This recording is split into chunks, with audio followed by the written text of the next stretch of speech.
Welcome along to episode 14 of the Matchbook Cheltenham Trail. It's hard to believe this is the final episode until the Cheltenham Festival, but rest assured, we've agreed to do a Cheltenham review show, a Cheltenham Trail review show with a special guest as well. So looking forward to that already, even though it's all ahead of us. I'm your host, Daniel Hussey, joined, as always, by Donn McClean and Matt Tombs. Donn, we'll start with you because we spoke maybe 2 years ago about always wanting to do something like this in terms of a Cheltenham anti-boat show, a Cheltenham Trail show, hence the name. But it's been fun. I've really enjoyed it. It's been great, Dan. Yeah. So you're from, I suppose, from the previous March, you're kind of assimilating Cheltenham clues the whole way. And yeah, like an entry point just saying you're still thinking of Cheltenham and then all the way from October. So yeah, look, it's great to have, I suppose, what the show has done for me. It's given me that discipline to every Tuesday before the show was on, go through everything from the weekend and think about how it might relate to Cheltenham. Like, look, not everything relates to Cheltenham, but no, it's been really good to try and put a kind of a Cheltenham kind of mold on everything that's been happening over the weekends in Britain and Ireland and see what impact it's going to have. And yeah, then to have a chat about it on Tuesday. But no, it's been it's been really enjoyable the whole season so far. Yeah, Matt, you've enjoyed it? Yeah, absolutely loved it. And very much the same as Donn in the sense of that discipline, and also having a load of bullet points about what I thought about a race in November or December, rather than just having it in my head. And most of it is how you remember it. But as events develop and some horses you thought were good aren't as good and the opposite way around, it's really helpful, I found, to go back and think about what I thought at the time and why. So hopefully that will give me an extra little edge this year. We'll see. Yeah, and that's what we're going to do. We're going to sort of look at some of the selections, some of the horses we've talked about, some of the races we've talked about, where we're at now. If we'd still, even though the prices come in, would we back it? If the prices come out, why is that? Would we not back it? So a lot to discuss here. And I'll also get a cheeky lucky 15 off both Donn and Matt at the end for the festival. But first of all, I want to say thank you for listening, for getting involved in the show. Leave a comment under this as well. We much appreciate feedback, even questions for us to cover post Cheltenham. Well worth doing. Just comment on the YouTube video.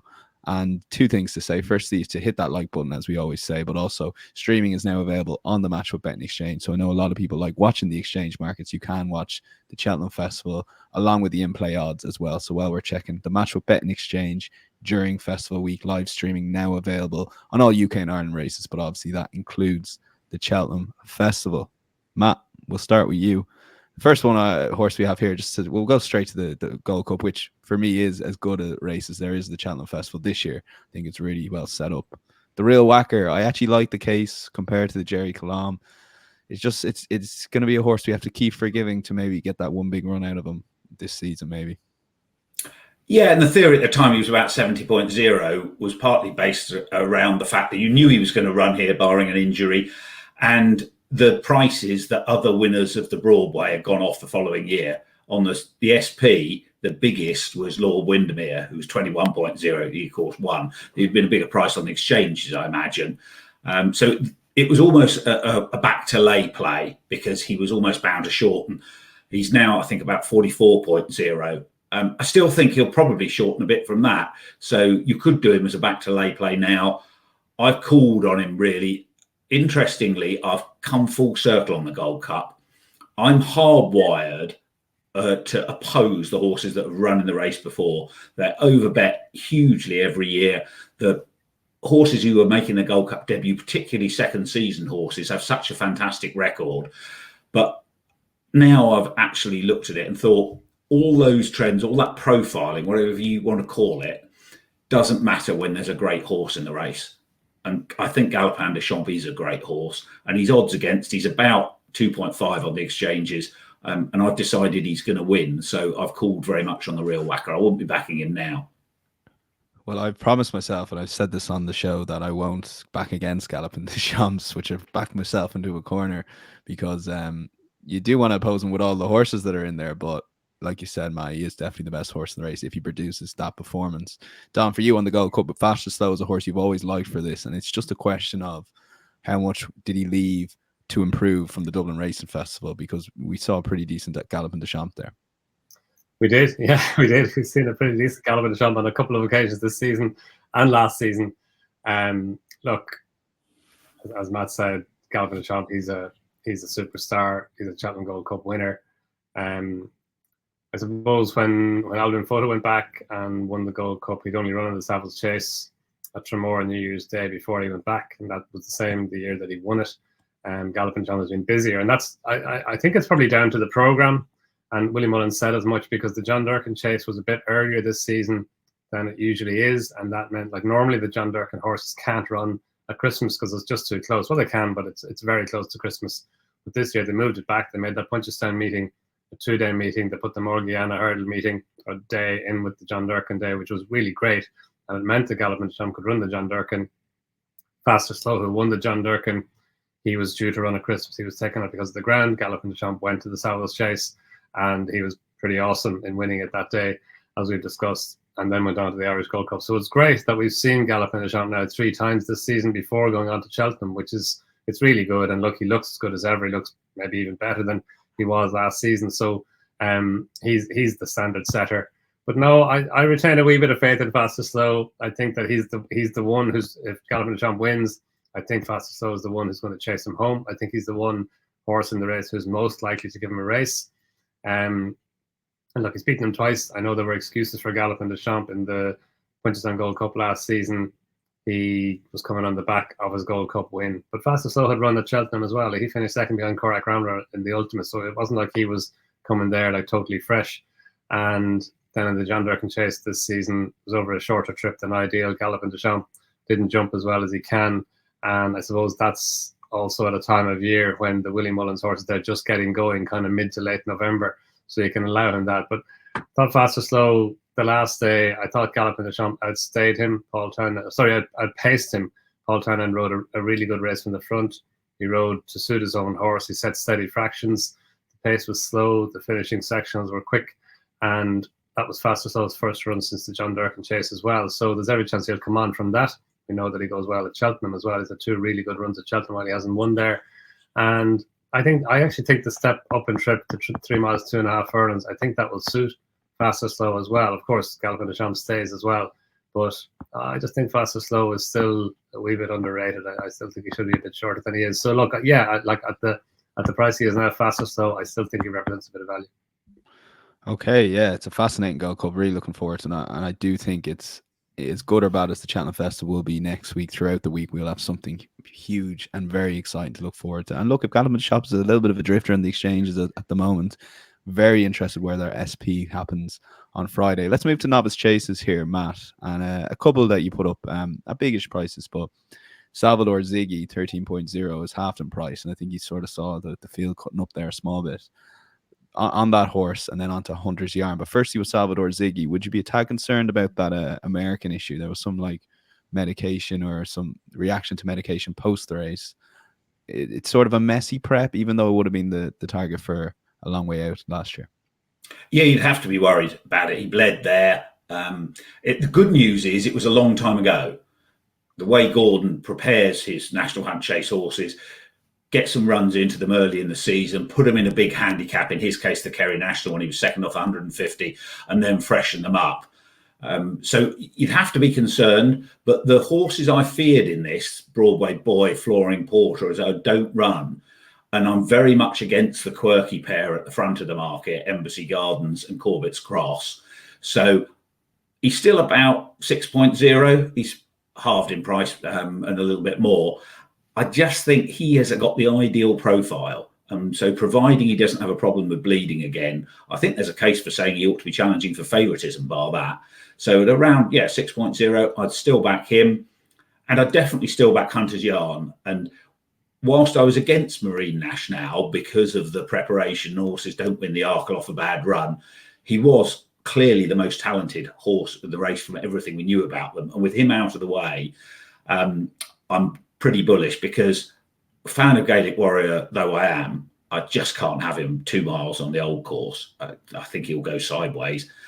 So of the others, the one horse that I can see that has the speed to be a champion chase contender next year, a lot of these, I think, like the Quilixioses and Founder 50s, will be better over further.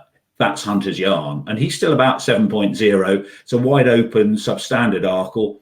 I think he's probably the most likely winner because he's got that speed. So if he takes to the course, if his jumping holds up, obviously the more forgiving fences at Cheltenham will help that. I think he's got a good chance. So I think he's still a bet. The two novice chasers I definitely would still be backing if anyone is out there looking for a bet and didn't back them when we put them up at the time.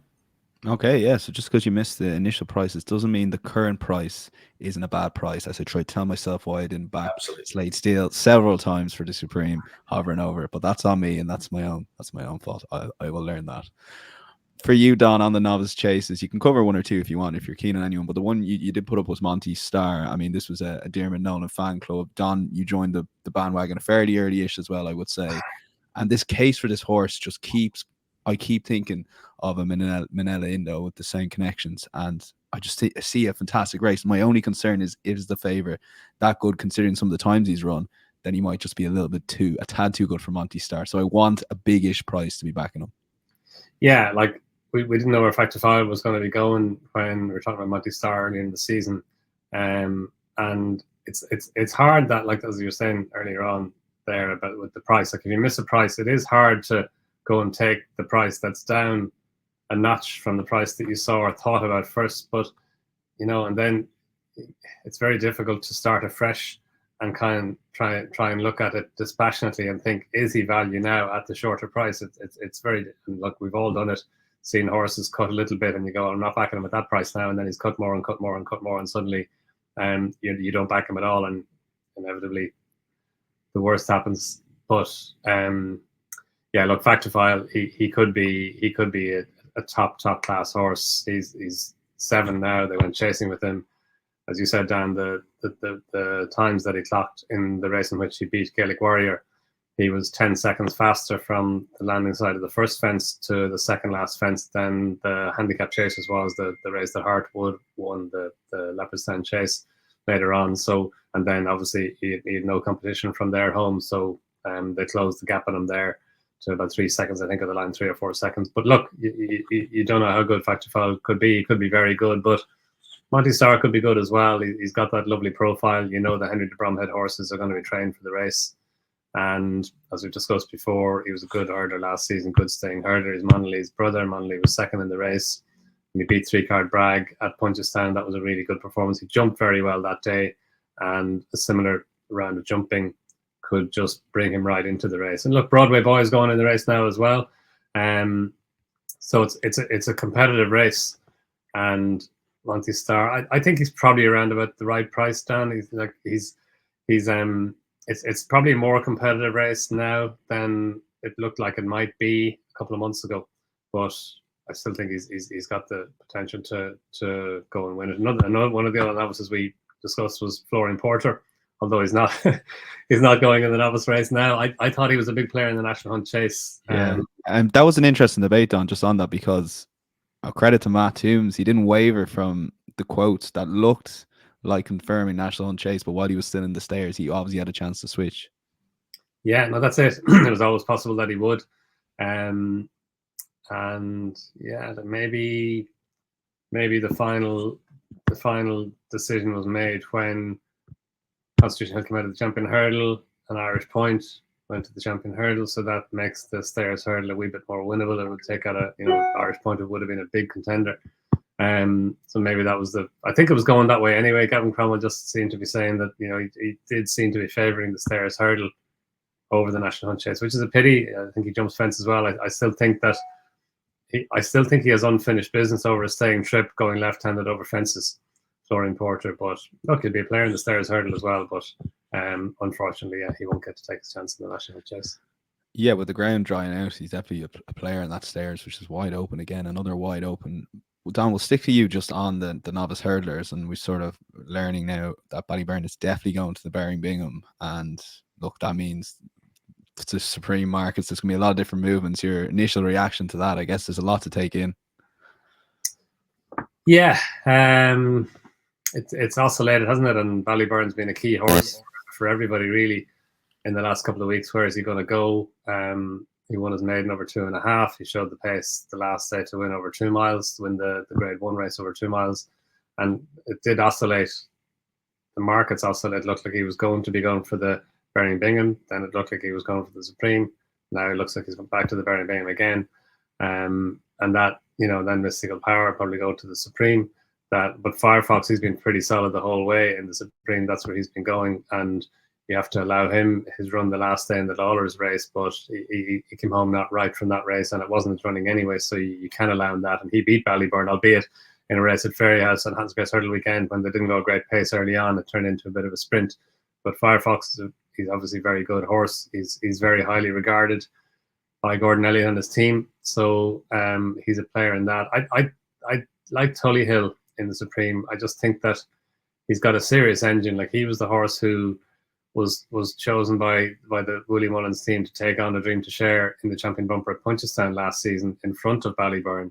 And it's taken him a while to get going and get his momentum up over hurdles, but he was good at Naas. He was really good at Punchestown the last day, and he beat two good horses into second and third. He beat them well, and I know his jumping isn't as slick as you would like it, but he's getting better. And the last four flights at Punchestown, he was a lot better over them than he was over the fifth last. So I just think he's got that engine that's obviously going to be a massive asset. And if he can jump just a wee bit better than he did at Punchestown, then I think he could be a big player in the Supreme.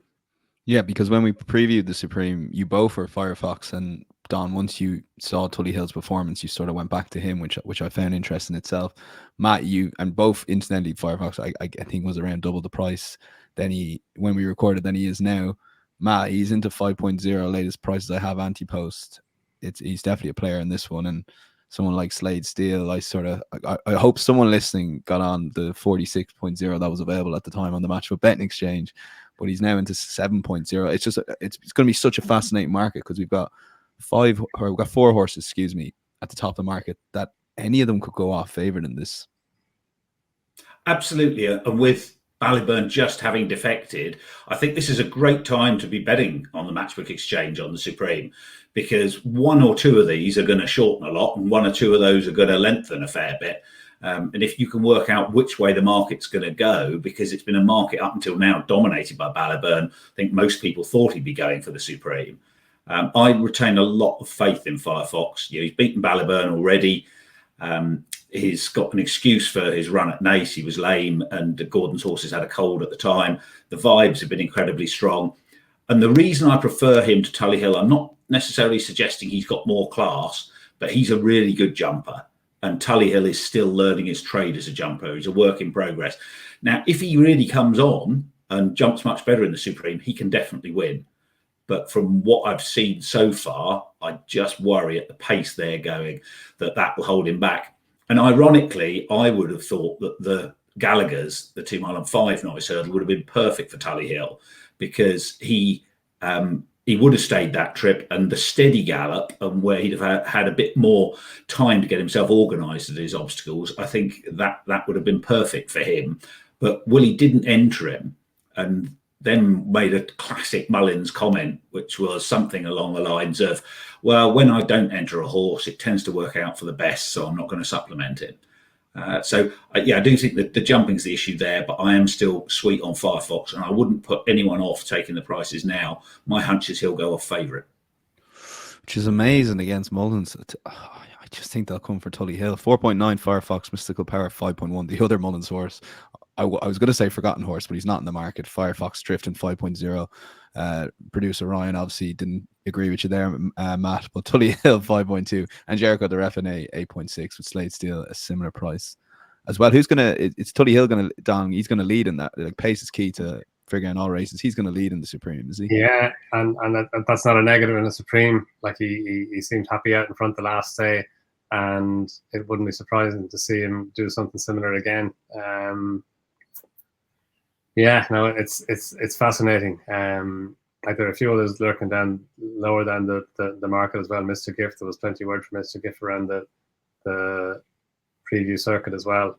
But yeah, like, I just think if Tullyhill can get out, and I think I agree with Matt on his jumping, but he's got such an engine, and like what he did at Punchestown the last day, for me, you were hoping that he had a performance like that in him over hurdles, and he hadn't. Like, he got beaten at 1-8 on his debut this season, but I just think he's a coming horse. He's improved from run to run over hurdles. And he could improve again with that experience under his belt at Punchestown the last day.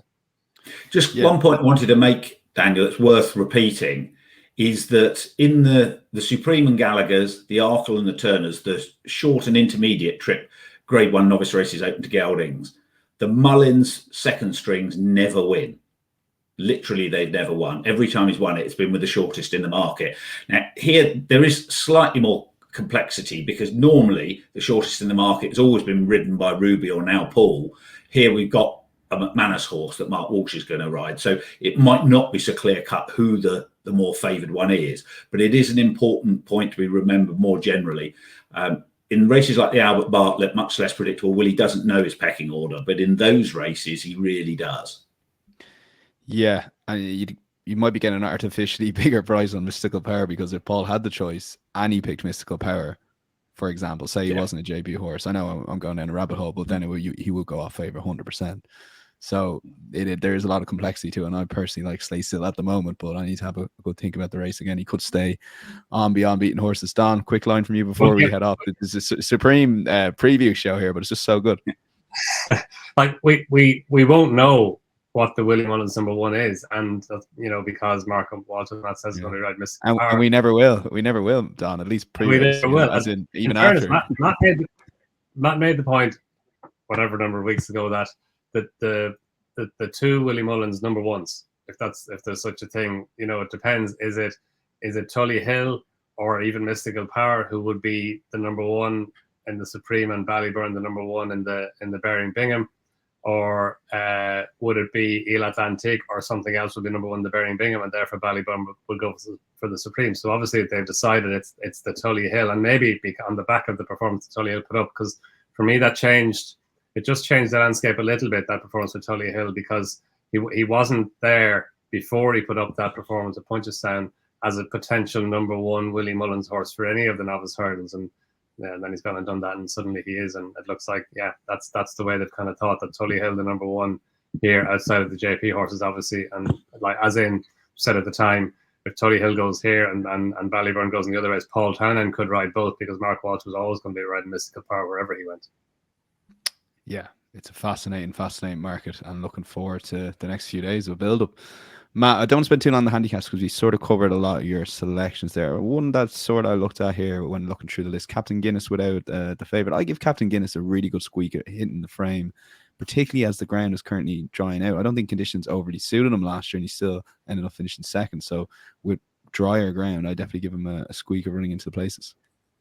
I definitely agree with that for the exact reasons you've said. Also, he's been a short finisher, and as he gets older, he's now 9, he's got a better chance of seeing the trip out better, as you say, particularly on better ground. He is settling a bit better now as well. That'll help him. Clearly, the question mark, he's had the heart issue, but when he had that 3 seasons ago, he won 50 odd days later. So it appears to be a short-term thing, but you've still got the risk in the same way as you have with Salvador Ziggy and the bleeding. But with Edwardstone likely to be ridden pretty aggressively, and John Bon will also be ridden to try and beat Al Fabiola, you've got the Henderson yard form risk over John Bon. I think Captain Guinness has got a great chance of finishing second or third to El Fabiola. I wouldn't put anyone off backing him in the place markets. And is that one for waiting for the day? There was 8 horses at the 6-day decks. This is a question coming from me, because this is my thought process today. He's around 20, 3 places at the moment. Will I get better on the day, sort of thing? Well, I think on the day we'll have known what happened with the Henderson horses on the Tuesday, and that will have a big impact on John Bon's price, I should think. So you can't know that at the moment. Yeah, one horse for you, Don. You've been the Matchbook man, I guess, throughout, and you've stuck to your guns here, and he's slowly getting shorter and shorter. Is there fear that he is ultimately not a Triumph Hurdle horse? He's been bought for chasing, like most horses are, but this horse in particular, is that probably more of a concern than maybe taking on Serginho? Oh, no. Both. Serginho's a concern as well. Yeah, like for sure. No, he's a chaser in waiting, all right. But Willie Mullins said it's something like he could be a chaser in waiting, but he might go and win a Triumph Hurdle first. Why not go and have a go? Yeah, look, I just think Serginho, I know lots of people like him and like him a lot, and what he did to Burdett Road was really impressive. It just didn't go a great pace in that race, and he quickened up smartly. And albeit to beat Burdett Road, has got pace as well. He's a Royal Ascot winner. He's the horse rated 101, I think, on the flat. So you couldn't false it, you know. I just think the Triumph Hurdle, you need more than just pace to win a Triumph Hurdle. It's a stairs race. Triumph Hurdle winners usually go out and trip as they go older, or often do. You really have to stay to win it, usually. And Matchbook, I just thought the way that he ran the last day, that he got out in front, they had no inhibitions about allowing him bowl along in front. His jumping was very, very good for a horse who was just racing for the second time over hurdles. And Willie Mullins afterwards just seemed to think there was lots of improvement to come from him. So he's a gorgeous looking horse. And you know, as we said before, that spring hurdle, I think there's more depth to the Triumph Hurdle. Like that spring juvenile hurdle, I think the Irish hurdlers are a wee bit better than the market's giving them credit for, the Irish juveniles. And yeah, Matchbook might just be the best of them. Yeah, it's going to be a fascinating market for sure. Really looking forward to I think Friday's going to be a great day as well.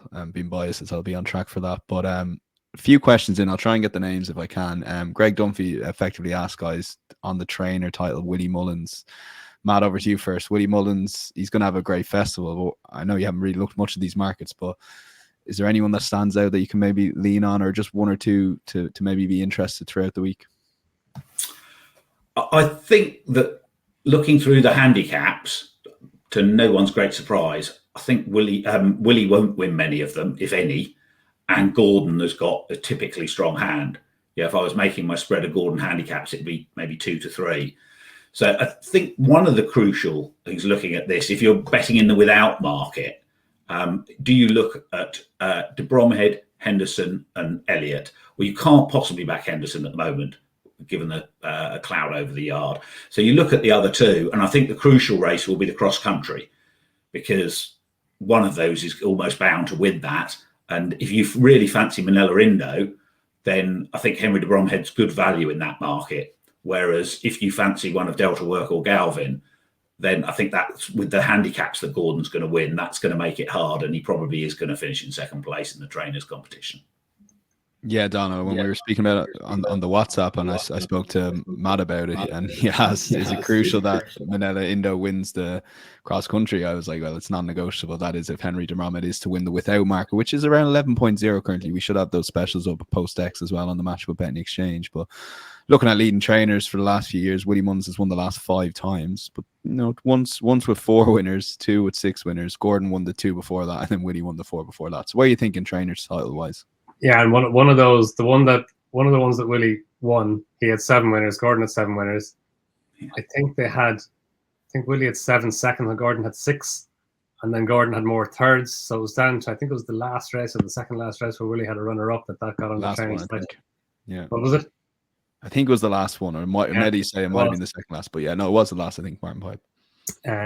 Yeah, but look, Gordon Elliott, he's odds on to be runner or in the without Willie Mullins mark, and I think that's correct. Like, he's got such a depth of runners Gordon has over there, and you know, as Matt says, in the handicaps as well. Henry has plenty of runners as well.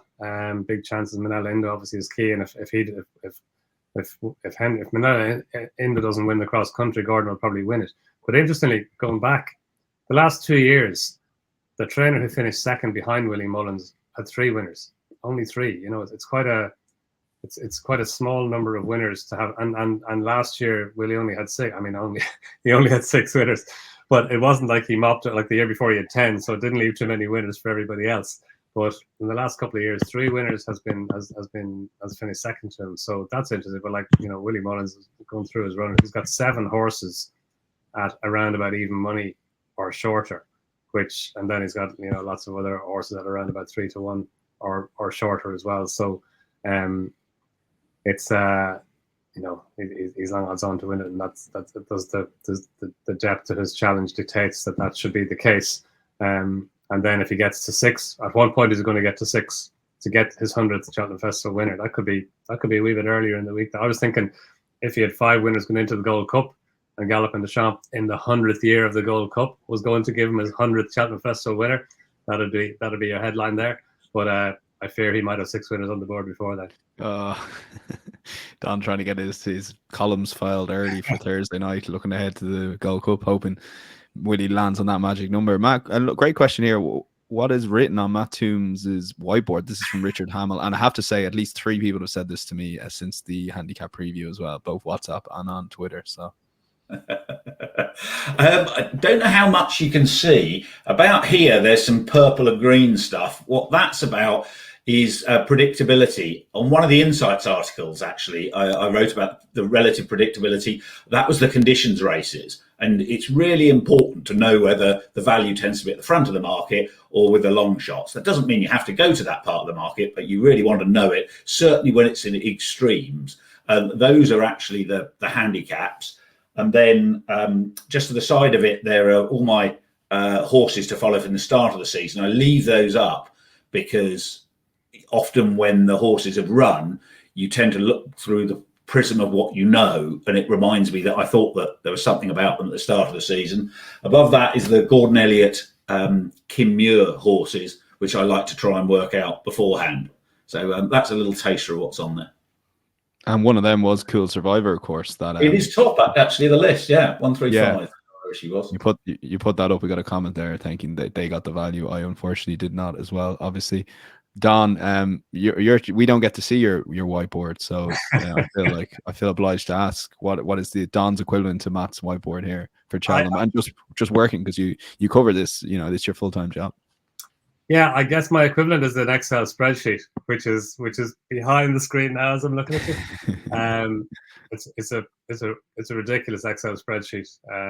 Any of my teachers would throw their hands up in despair because it's pretty messy looking. But I kind of know my way around it. It's horses, and then all my notes in one little cell, but expanded as to and again, like Matt, what they did. I think when you see a horse run, at that point, that's when you have to be quite detailed in what you saw, because I go back and I have a look at horses and I go, what's that? Oh, why did I write him down? And then you read the explanatory notes and you figure it out. But yeah, I take notes on a lot of horses as I'm here. If I'm not at the races, I'm here watching racing and filling in the Excel spreadsheet. But it can get quite expansive and a little bit unwieldy. But yeah, I think it kind of half works for me anyway. People find your own method. You find whatever method works for you, and Excel spreadsheet, that's what works for me.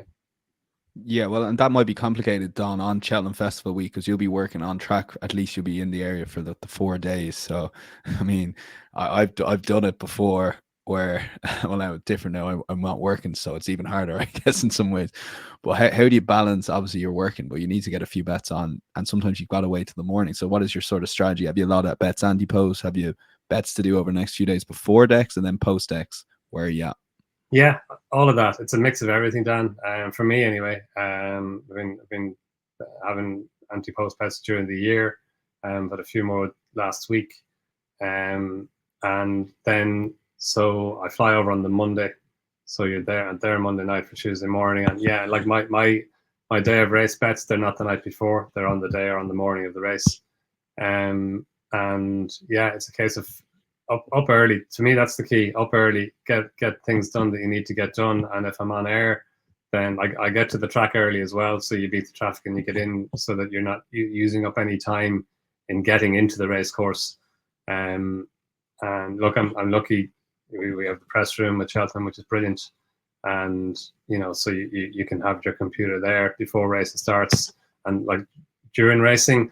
But when I'm on Tuesday and Thursday for Racing TV this year, I'm not on any morning. I'm on in the afternoons. But in the afternoons, I generally wouldn't be really betting anyway in the afternoons. So it's in terms from a betting perspective, it's not a negative that I'm on air for the afternoons. But yeah, you'd have all your research and all your studying done beforehand anyway for going on air, and also for any bets that you might need to have in the morning. But yeah, and then some horses lend themselves, or some bets are anti-post bets, and some horses now I haven't backed yet, and I'm thinking I will back them, but I think that on the morning of the race I might get better value than they are at the moment. So it's just a case of case by case, I guess. Yeah, similar question to you, Matt, because you're doing a couple of days racing itself at Cheltenham. So same question, how do you go about trying to get a few bets on, enjoying the week, of course, as well, but also not missing a bit of value? That you've touched on this already, Nicky Henderson's form, but I can think of five, if Henry wins the first 2 races, you got to be backing Henry's horses before decks on the Friday, you know what I mean? At least eke out a bit of value, if nothing else. Yeah, very similar to Don. Don't sleep too much. Get up early and start. You can get a lot of things out of the way before anyone else is up. Really, timing. So there are certain races that I almost never bet on until the week. So I know in the Albert Bartlett that's part of it. But a lot of the time, the championship races, for example, are done. But one of my real weaknesses as a punter is if I've got a really good position in a race, is to make myself look at it again. There are 28 races. There are lots of them you still want to bet on, particularly complicated handicaps. You've got a lot of horses to go through. And I've had some absolute fiascos with that. The worst one of them was, it was in my odds checker days, and I put up Yanworth weeks, if not months before, at a big price. And he was about even money for the what's now the Gallaghers. And there was only one other horse I liked in the race. I thought that only two of them could win. And York Hill was about 4.0. It would have taken 2 minutes of thought to have had a bet. And I was so busy trying to work out the Coral Cup or whatever it was that I didn't do it. So that's something I have to make myself do. And also that after each day, don't go straight to the next day's racing. Have a look at what's happened today. Have a look at the form lines of the horses that have won, of beaten short price favourites, those sorts of things, and see if you can find out a few clues, because that can really give you an edge. We discussed about the trainers, and Henderson's the obvious one this year. I remember a few years ago, Nigel Tristan-Davis was on a terrible run. He's very streaky. And then he had a 67.0 second on the first day of his only runner. And he had a couple of winners later in the week, and they were still the sort of big prices that have been that were based on him being out of form. So if you can pick up on those sort of things, I think that's really good.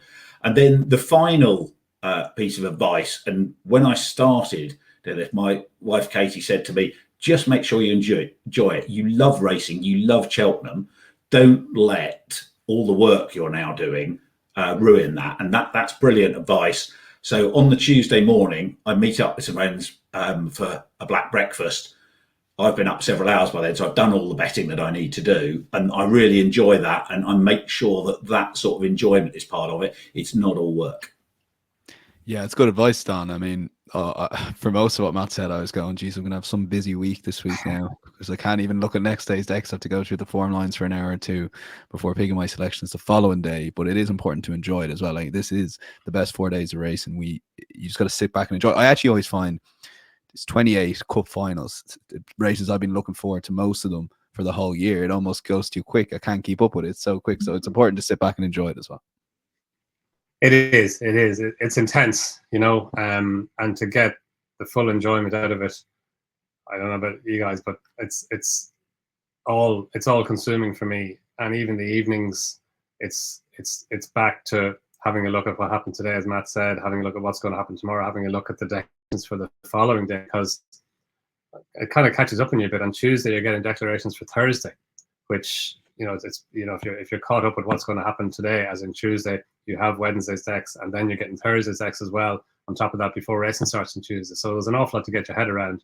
And when I was young, you'd go out at 10, but not anymore. It's all back and into it. And in terms of working, you have to do the work anyway. You have to do the preparatory work for each day that you're on. So, but look, it's enjoyable work, but it is intense. But I remember the year of the high winds when the Wednesday was cancelled. To me, that was great, because you had Tuesday, then you had a break on Wednesday, and then into Thursday and Friday. Like, for me, the ideal would be racing Monday and Tuesday, break Wednesday, and then back racing Thursday and Friday, and give you the day to assimilate everything before you go again. That sounds awfully a lot like a 5-day festival, Don, so we won't get into that. Well, it's a 4-day festival with a break in the middle. Yeah, that's when that break day could work. Yeah. Couple of final thoughts, guys. Where you always get asked in terms of what's your final picks or anything like that. A fun lucky 15 for a list. So just fun. It can sort of be at the current prices, that sort of thing. Matt, I'll start with you. 4 sort of horses. If you had to pick one per day, maybe, or whatever way you want to go about it. Yeah, I've tried to do them at chunky prices here to make it a bit of fun, and we might all end up in Hawaii. The first one in the Ryanair is Classic Getaway, who's about 46.0. I do think this is a wide open race, particularly if the ground doesn't dry out to make Banbridge a hot favourite. I really respect him, but if there's going to be cut in the ground, Classic Getaway was very good at Thurles, has had a big reputation all the way through at Willie Mullins, but had problems. He beat Capadano and Auton Couleur, giving them weight absolutely on the bridle there. He was excellent.